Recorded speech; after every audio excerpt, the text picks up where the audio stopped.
Welcome to the Real Estate Pros Show, where we interview real estate investing professionals from coast to coast, as well as the service providers that serve the real estate investing industry.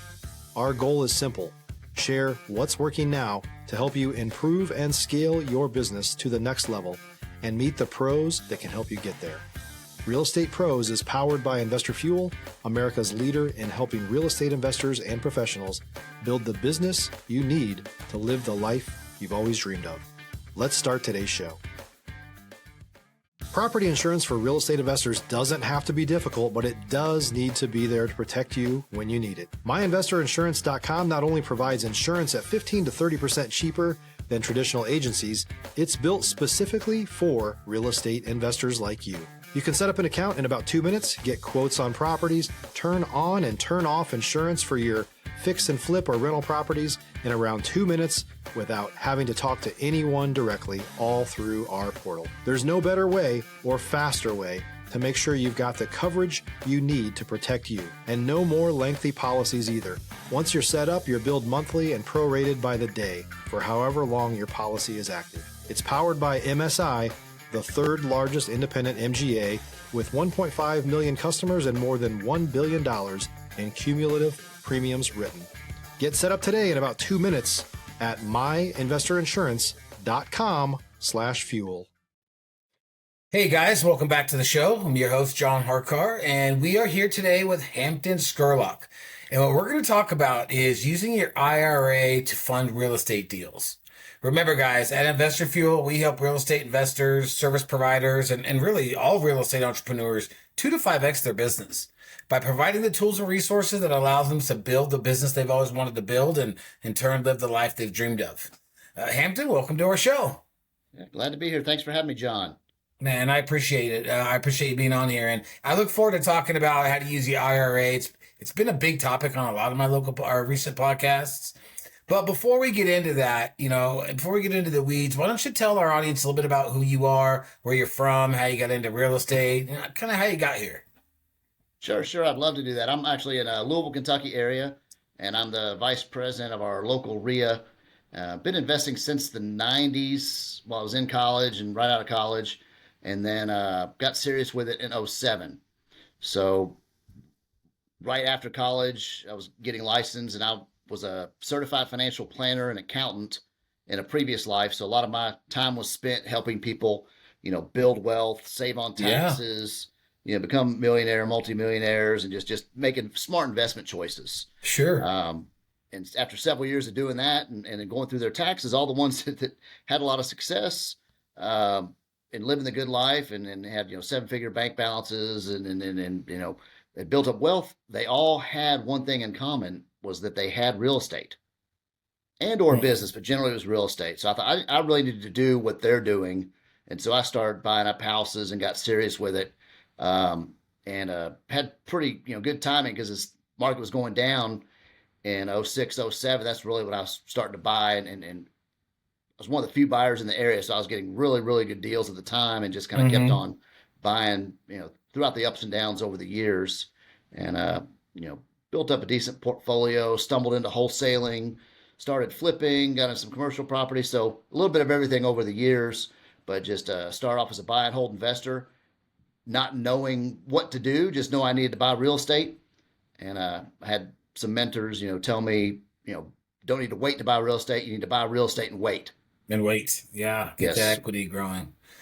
So that's interesting. You were basically looking at other people's money in a sense. I mean, and it sounds like you're a numbers guy. So you're looking at other people's money and you found the common denominator being real estate. So how did you learn? I mean, did you just go out and buy a property? Did you do a YouTube? I mean, how did you get the skills to go out and start this? I hate to say it was impulsive, but I had some basic research done and was living in a different city and thought I just need to pull the trigger and do it. So try to do a little research, but it was some of the first 2 properties I found on Craigslist and called a guy and he said he's got 4 properties for sale and he told me where they were. And it's part of Louisville I didn't spend much time in or wasn't very familiar with, but went and looked at the properties. I thought 4 is a lot to bite off. And Especially your first one. yeah, especially for our first one, not having any clue what I was doing, didn't have any Yeah, contractors lined up. No, just talk about getting knee deep. but the good part was that he was asking like $10,000 per property. Okay. So they were very affordable properties out there. I thought the risk would be minimal, and for better for worse, someone made him a really good offer on the two good properties or the two bigger properties, and I got the two leftover properties for $5,000 each. Okay. And put a little bit into them.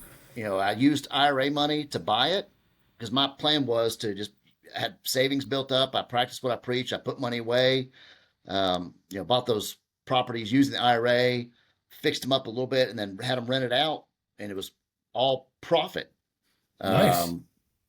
And that, so you got those first two properties. The IRA, it built up, and then Stop living on an island and join the #1 mastermind in America for professional real estate investors.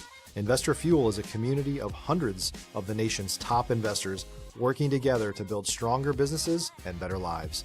In addition to the amazing community of real estate investors acting as a board of advisors for one another, Investor Fuel members have access to 100% funding on purchase and repairs for our members only, a health insurance program, and benefits and discounts that more than pays for the membership of most of our members, meaning it's actually costing you money to not be a member of Investor Fuel. If you're looking to scale your business and build a business that allows you to live the life of your dreams, please visit investorfuel.com today and book a call with our team. First two properties, $5,000 each. Wow, that's using incredible. the IRA, and they didn't even require that much to get ready. It was just good deals, and needed some cleanup, and one of them needed a new tile floor, and I hired the wrong contractor to do it, and had to do it twice. So you kind of learn by doing. So you had the school of hard knocks that you kind of learn as you get into this business what to do, what stuff's going to cost, what you can't do, and what corners you can or can't cut. But had those properties for several years, and after a couple months, it builds up enough cash to go buy another property. And now you got three properties free and cleared. It builds up enough cash to snowball into the next property. Yeah, that's gonna be my next question. Is like how long did it take for you to then go out and start doing more? You had two under your belt. Seems like you caught the bug a little bit. So how long did it take you to go out and buy more? And were you still doing the same thing about using your IRA or equity, or how were you funding? Yeah, trying to use IRA, and had a 401k. So trying to use all the IRA money I could, because I saw the tax benefits, and that I didn't want to increase my taxable income, and I had a day job at the time, and my plan was just to reinvest it and just keep growing it. So the IRA was a good way to go. Yeah. I didn't have to bother with 1031 exchanges. It kept my tax returns pretty simple, because you miss out on the depreciation, but on a $5,000 property, that's not much anyway. Yeah, right. It's not 500,000; it's only 5,000. Yeah. But all the rent, all the gains when you sell a property, it all goes back in the IRA, and it was a Roth IRA, so it was all tax free. I paid the tax on it up front, and just it kept building up. Add a property here, add a property there, and then I had somebody bring me a bundle of properties, and I was able to buy the bundle, and I jokingly, I stumbled into wholesaling because I bought this bundle of properties and went to go change the lock on one, or go to the property. And the neighbor came out and cussed me out and said, "I can't believe this guy sold you this property. I was going to give him $8,000 more. And, he's a piece of garbage. You're a piece of garbage, And I stuck my hand out there. I was like, "Nice to meet you. If you want to give me $8,000 more, I'll consider selling this property to you. You seem like a nice guy." And, so I closed on it, resold it, made $8,000, and thought, wow, that's a pretty easy way to make $8,000. Can it all be like this? I didn't have to change the lock. So that was my first foray into wholesaling. I hadn't watched any videos. I just stumbled into it, and I was like, I could do this as I'm buying bundles. Maybe I'll keep some, maybe I'll sell some, and it was another way to build up, the IRA, or build up income. And then eventually got into, flipping. So it's from buying, holding, not knowing what I'm doing, to all of a sudden you're wholesaling, all of a sudden you're flipping, and real estate, it's amazing. There's so many different ways you can make money. Even if you don't know what you're doing, you can learn, you can find a mentor, Yeah. you can figure it out as you go. Um, and But so that's kind of my So story in a nutshell there. let's talk about some of the challenges to even first getting into it, right? I mean, I know there's a lot of it is mindset, when you get into it first and foremost, but then obviously it's having some of that basic knowledge. So what are some of the challenges that you came across or maybe mistakes you made? Yeah, in hindsight, I mean, I pulled the trigger early. I didn't really research the area, um, didn't have contractors lined up, hadn't talked to a bunch of investors. I didn't check out the neighborhood after dark. I didn't go there during the day. I just thought what I found was two good deals and jumped into it. If you're looking for consistent, high-quality leads, look no further than Investor Machine. Investor Machine isn't just another agency. It's the most sophisticated, data-driven lead generation company on the planet for real estate investors, and serves the role of being not just a lead generator for your business, but a marketing partner that is helping you achieve your goals along the way. Go to investormachine.com to learn more and schedule a call with our team today.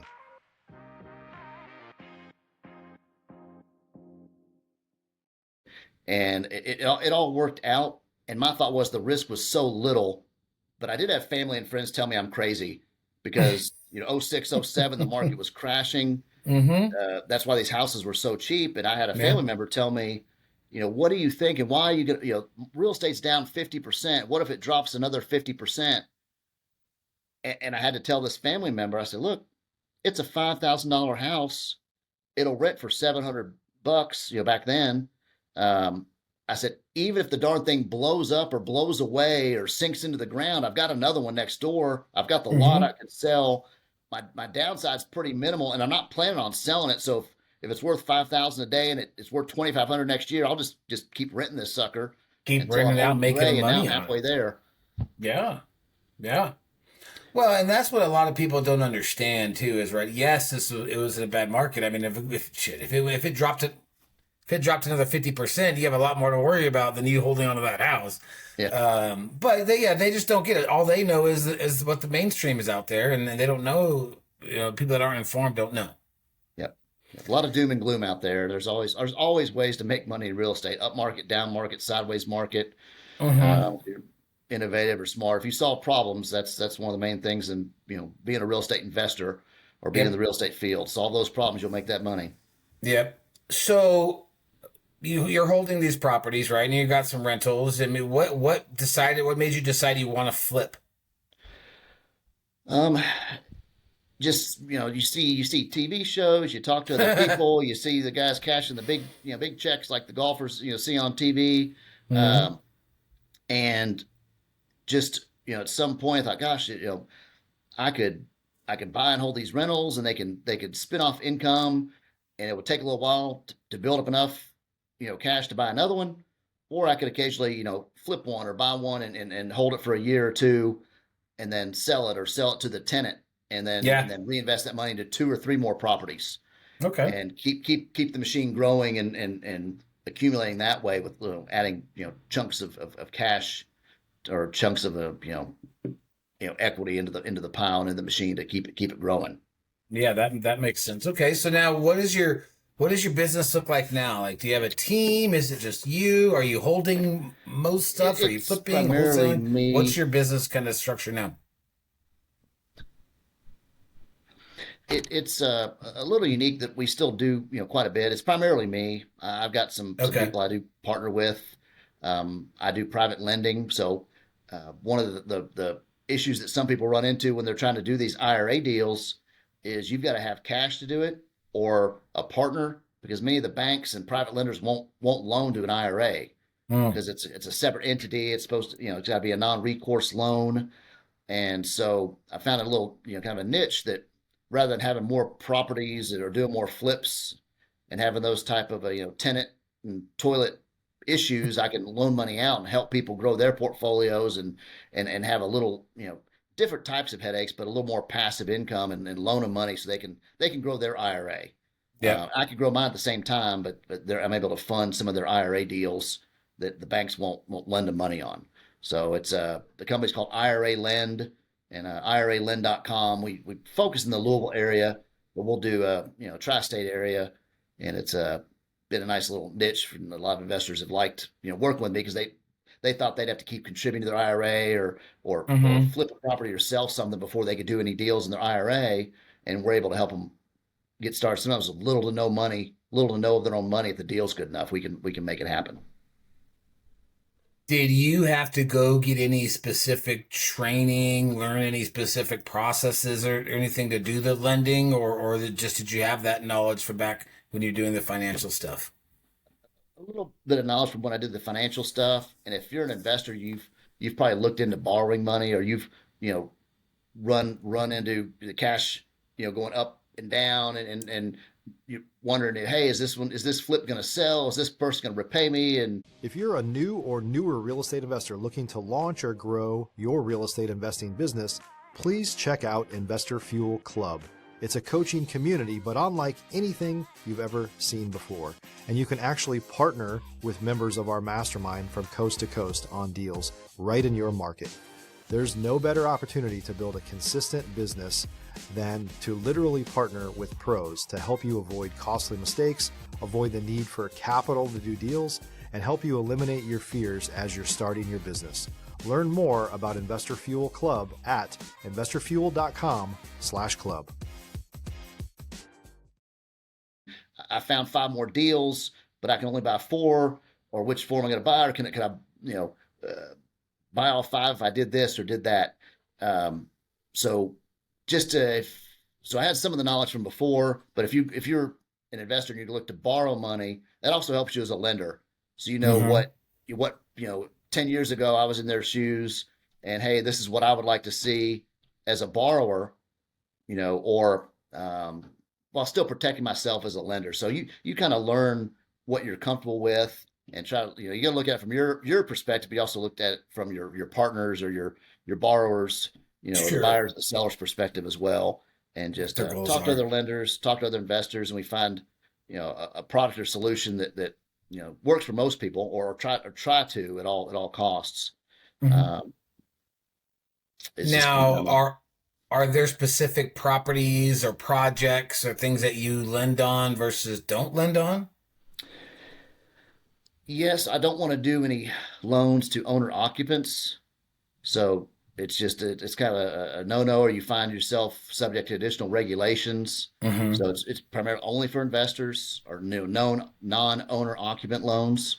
Mm-hmm. And I like to loan to people with IRAs, and one, because they've got some big tax benefits, and shows me they've got some discipline. They've put aside some disposable income, or they've Yeah. planned for a rainy day. They've set up a retirement account. They're doing the right things by putting money aside, but maybe they just don't have enough in there to go out and buy a house or 2 paying cash. But if they can find a good enough deal, I did one recently where the person had a great deal, but they had less than $1,000 in their IRA. Hmm. So they came to me asking, "Hey, can you fund this deal?" I was like, "What do you have to put into it, or can you do a down payment?" And they said, "Well, I got about 1,000." And first I made sure they're talking American dollars. It wasn't pesos or anything, but it was American dollar. And we were able to make that work because they got such a good deal on the property, and they were helping the sellers out and solving a lot of problems that, hey, Yeah. they came to the closing with no money down, and they probably are going to make 80 plus $1,000 on a flip when they've got nothing out of pocket. We're able to defer some of the payments because they didn't have even money in the IRA to make payments until the thing sold. So we Right. were able to structure a kind of a win-win solution for them. And now that little $1,000 IRA they have, it's going to be 80,000 plus, in less than a year. And then they may not need me on the next one. They can go find a house that's under that amount, or maybe they need me for less of the future, funding half of a deal, less than half of a deal next time, and not Right. funding at all. Well, let's talk a little bit more about that. Obviously, as a theme of our podcast here, using your IRA to buy real estate. Okay, why would someone choose to do that versus do a hard money loan? Maybe go find a private lender, those type of things. Yep. The and I'm doing the private money or hard money type of lending. Um, there I think there's a couple national lenders that will loan to your IRA, but a lot of times you've got to have at least 30 to 40% down.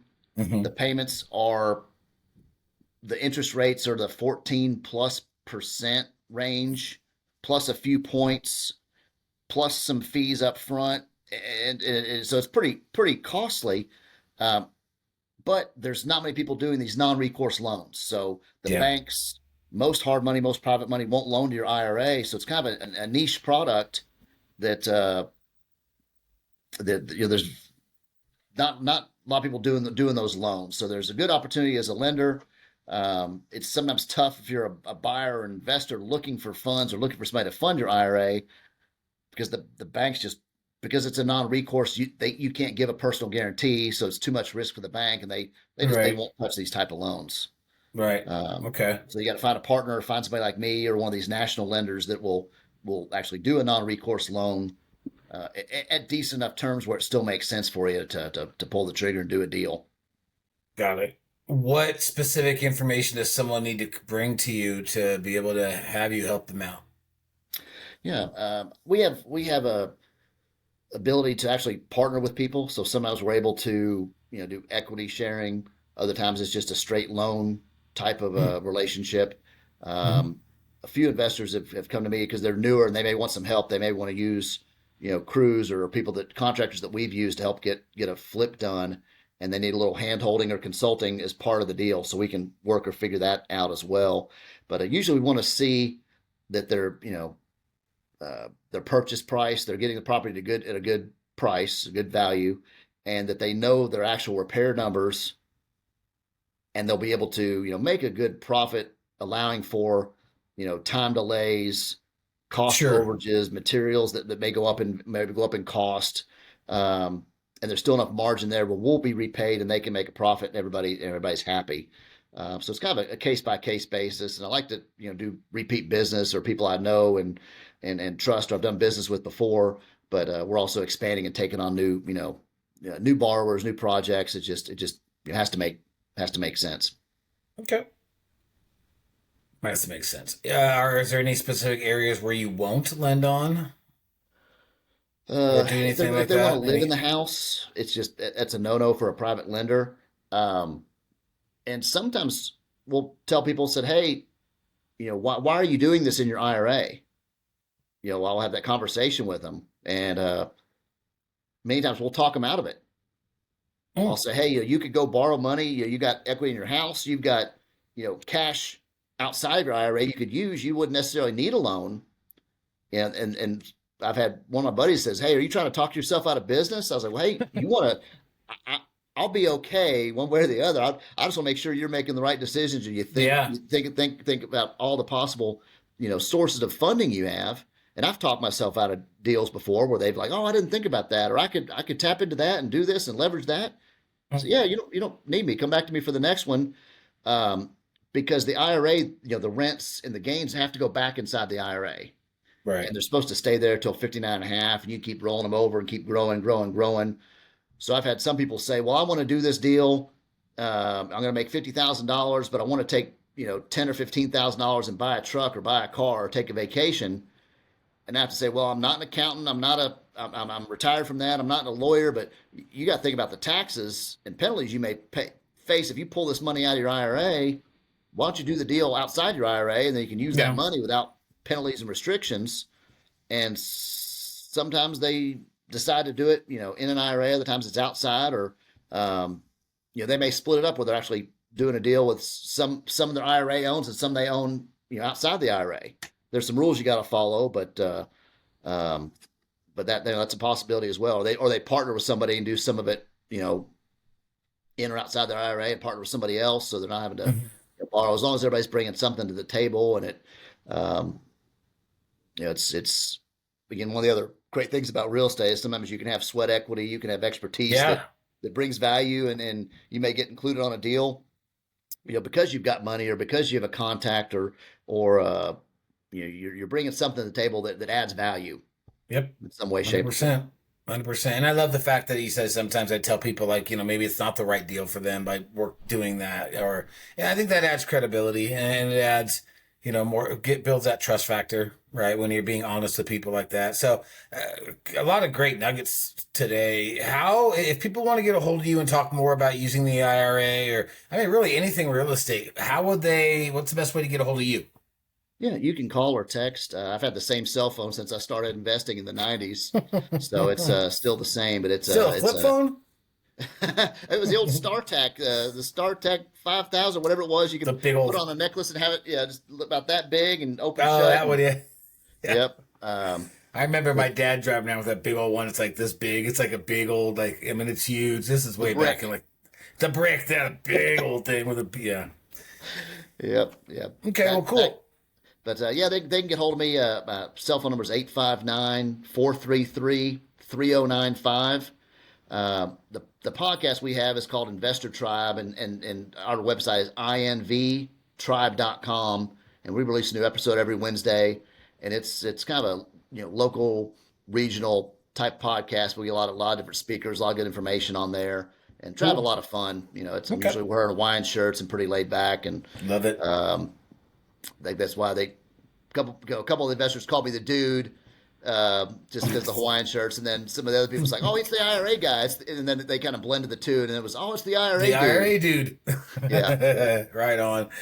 Well, Hampton, thank you for all that you shared today. I think you dropped a lot of good information, and I hope folks out there that are listening picked up a lot. If you have anything that you want to talk to Hampton about, we'll have all the information in the show notes, so you'll be able to reach out to him. And I hope everybody just enjoyed the show. And Hampton, thank you again for your time. All right, thanks, John. Thanks for having me. You're welcome, buddy. Bye-bye. All right, take care. Thanks for joining us for today's Real Estate Pros Show. You can learn more about the amazing benefits of the Investor Fuel Mastermind community, including surrounding yourself with hundreds of other rock stars, 100% financing for your deals, and members-only discounts from vendors you're likely already using that, as a member of Investor Fuel, will save you more than the cost of your membership. Visit investorfuel.com to learn more.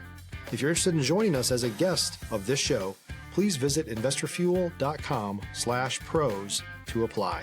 You can also check the show notes for access to free resources, how to get access to world-class lead generation, and much more. Don't forget to subscribe so you never miss another episode. Have a great day. We'll see you on the next show.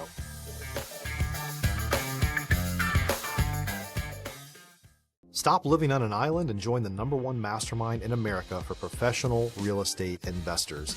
Investor Fuel is a community of hundreds of the nation's top investors working together to build stronger businesses and better lives. In addition to the amazing community of real estate investors acting as a board of advisors for one another, Investor Fuel members have access to 100% funding on purchase and repairs for our members only, a health insurance program, and benefits and discounts that more than pays for the membership of most of our members, meaning it's actually costing you money to not be a member of Investor Fuel. If you're looking to scale your business and build a business that allows you to live the life of your dreams, please visit investorfuel.com today and book a call with our team.